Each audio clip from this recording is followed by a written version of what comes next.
नमस्कार मित्रों, मैं हूं आपका अपना बंजार आर के राठौर। आप देख रहे हैं हमारा चैनल न्यायिक न्यूज।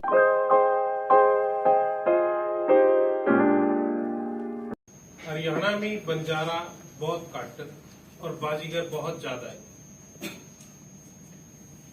और बाजीगर और बंजारा दोनों रिजर्वेशन अलग है।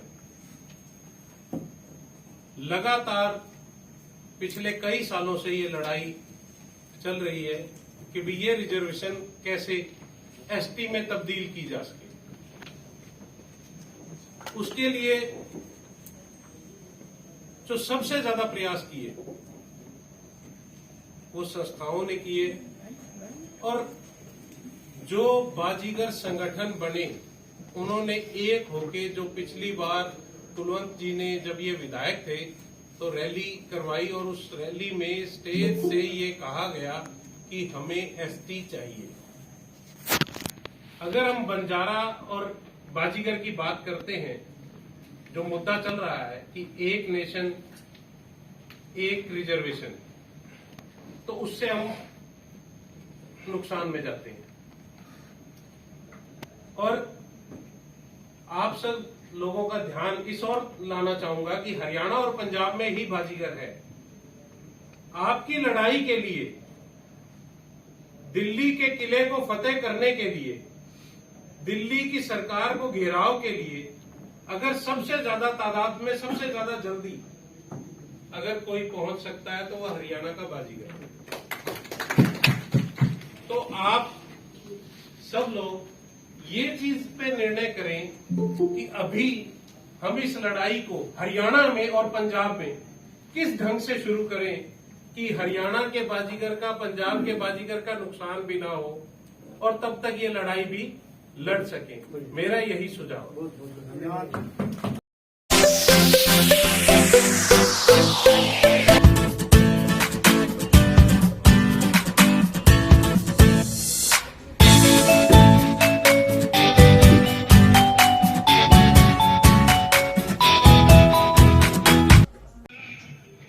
साथियों, मेरे से ज्यादा सूझवान और मेरे से उम्र में बड़े भी जो नेता लोग ये बोले हैं, हमें पहली बार विधायक बनने का मौका मिला तो मैंने समाज को इकट्ठा करने की कोशिश की कि जैसे सुरेंद्र जी ने बताया कि हमारे जो बाजीगर हैं उनको ये ही नहीं पूरा ज्ञान कि हम बंजारे हैं। इसीलिए मैं छोटे छोटे प्रोग्राम जयंतियां मनाता करता रहा, तो उस टाइम का कुछ लोग मेरा मजाक भी किया करते थे। तो फिर मैंने विधायक बनकर एक बहुत बड़े लेवल पे जो प्रोग्राम किया तो उसमें कुछ शो हुआ, कुछ बताया गया। बात यह है कि अगर हमारे पीछे जनमत होगा तो हम कामयाब होंगे, नहीं तो जिस तरीके से अब कई बार तो हमें शुरू में जब मैं दिल्ली की तरफ बढ़ा तो पहले तो हरियाणा के बीच में था, तो मुझे यही नहीं पता लगता था कि हमारे समाज की मुख्य लड़ाई कौन लड़ रहा है, क्योंकि अलग अलग बहुत से संगठन बनाए हुए हैं। कोई तो कहता है कि मैंने तो बिल्कुल ये प्रधानमंत्री लेवल पे यहाँ तक ये कुछ कर लिया, कोई कुछ कहता है, कोई कुछ कहता है। पीछे मुझे समय मिला बड़े भाई से मिलने, मैं 3-4 मीटिंगों में आया हूँ। जब भी कोई प्रोग्राम होता है मैं जरूरी काम छोड़ के भी आता हूँ। तो मुझे यहाँ लगा कि कुछ होगा, लेकिन होगा तब जब हम सभी ये सोचेंगे कि हमने एक होना है। हमें नेता तो मानना पड़ेगा। अभी एक बात कर रहे थे थोड़ी देर पहले कि हमारा यहाँ कोई नेता नहीं है। हमने एक चुन के एक नेतृत्व में लाइन में एक रेलगाड़ी के पीछे तो, इंजन के पीछे तो चलना पड़ेगा। जब हम जगह जगह अपनी मनमर्जी करेंगे तो हम कामयाब नहीं होंगे। जैसे पहले चल रहा है वैसे चलते रहेंगे। इसीलिए अपना सुझाव कुछ तो बोल के बता दिया, कुछ लिख के दे दिया, एक दूसरे को समय देने का कोशिश करें। और ये हमारी अभी जो भारतीय जनता पार्टी है, ये जब ये कहती है, जब ये किया है कि एक देश में 2 निशान 2 विधान नहीं चलेंगे, तो हमारा समाज एक गौर माटी एक है, हमारे को क्यों अपने तक, हमारा क्यों नहीं इकट्ठा हो सकता? जब वो कर सकते हैं तो हमारा क्यों नहीं इकट्ठा हो सकता? तो इसीलिए ज्यादा लंबी बात तो मैं नहीं करूंगा।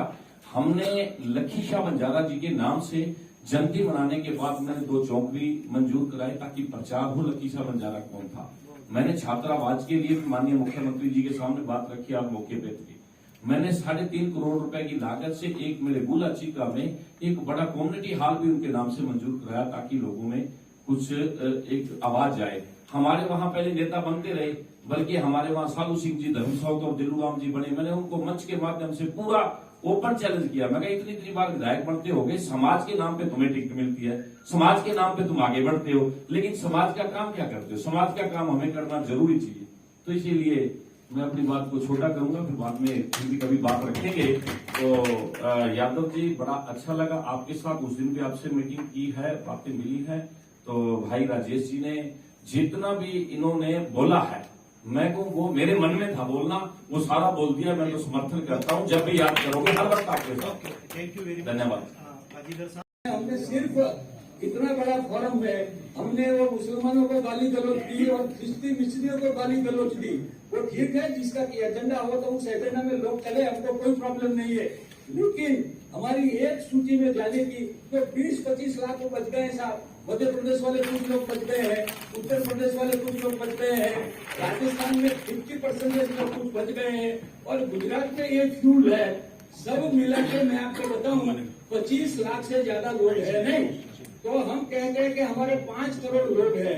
5 करोड़ में से बाकी के सब यदि एक SC ST अनुसूची में चले गए हैं तो बाकी के 25 लाख लोगों को एक अनुसूची में ले जाना, जैसे जैसी अनुकूलता हो ऐसे रूप में, ये कोई बड़ी बात नहीं है।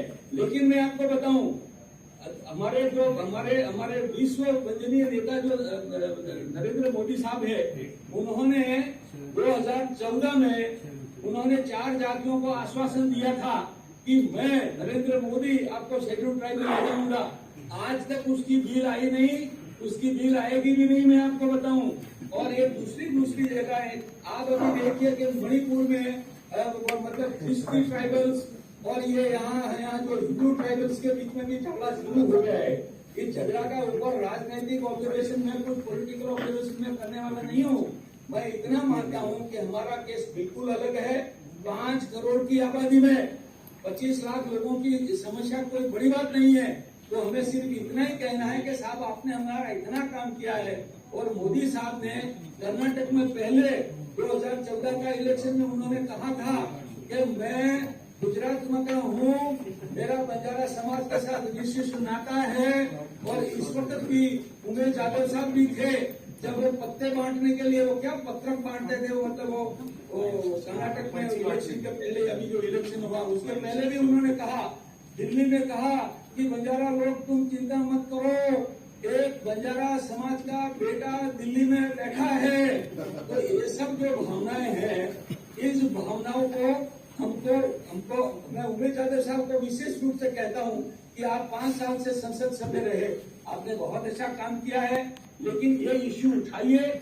इस इश्यू उठाने के लिए देखो, साउथ में, कर्नाटका में तो है, कर्नाटक में आप 17% में जो हिस्सेदार थे उसमें से आप 4.5% में आ गए हैं। अभी आप देखना 4.5% में से भी आप लोगों को निकाल दिए जाएंगे। क्योंकि देखो, मैं